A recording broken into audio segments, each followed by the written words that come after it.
So I know in prepping for this video, we had done some outreach to community partners to find out like what are some common questions they have about the role of an advocate. So one was specific to hospital advocacy and response about what do you do if the victim who's in the hospital doesn't want to meet with an advocate while they're there. What do you say to that? What would be helpful? So we work with a lot of hospital partners in our service area, and there are some standard best practices when engaging with advocates in a hospital setting. First and foremost, I think it's important to have a pre-existing relationship with your local advocacy organization to find out if hospital response is something that's available. And if so, what we do in our community is if somebody comes to the hospital and needs a sexual assault exam, the advocates are automatically contacted. We respond to the hospital just like the sexual assault nurse examiner does. We arrive, and then at that point, we put all of the decisions in the hands of the survivor. And particularly after an experience with sexual violence, someone might feel like they've had their choices or their autonomy taken away, and everything we do is intended to give a sense of control back to that survivor. So our standard operating procedure is that we introduce ourselves to the survivor, we explain who we are, what we do, and then we let that individual know that we are there for them in whatever capacity they need at that time. And that means I can drop something off, that means I can sit by their side throughout the entire exam, or anything in between.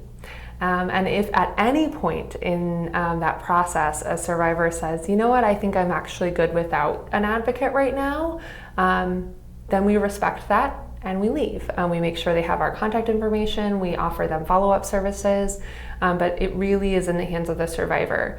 My recommendation with this type of response is not necessarily to ask a survivor as soon as they arrive, do you want me to call an advocate?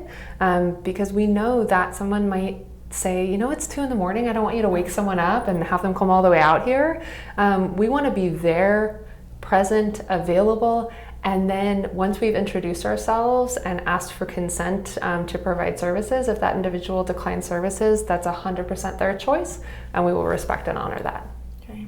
I know in my experience it was rare that somebody would say no, or maybe they would say no to one part. Like, I would really love you here for this, but maybe not for the actual exam. So again, giving them options about how involved do you even want the advocate to be in that process. Right. It's not an all or nothing game. Yeah. And so, and we've had the same experience. Over 95% of the victims that we see in the hospital do want us to stay and provide support to them, even if that's just for the first 20 minutes or maybe for the next 4 hours. But knowing that we're available and that we're there in the moment can provide some reassurance for our ongoing ability to provide support. I think oftentimes people think that the services that are being offered are only for the person who's been victimized. That was, again, one of the questions that we got. So can community partners call a hotline at a rape crisis center to say, hey, I'm seeing this, what can I do? Like, who are services for? Services are for everyone. So one of the lines on our mission is to improve the lives of those who've been impacted by sexual abuse and assault. That's everyone. Everyone in our community has been impacted in some way, whether it's knowing somebody who's been assaulted, working in a field where you're going to come in contact with someone who's experienced violence. All of our lives are impacted by sexual violence, and so our services are available to everyone.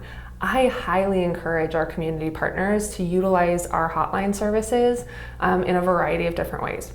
We know our community partners work 24/7, so it's important that they also have someone who can answer questions.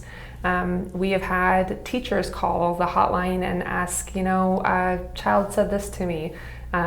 Is that something I should be concerned about? Or we have partners who call and say, my internet's down, can you tell me the child abuse hotline number? You know, we actually regularly have people call us and ask us, hey, I'm not in the Kansas City area, can you look up who my local advocacy organization is? So we use the MCADSB website and we look it up for them and give them that number.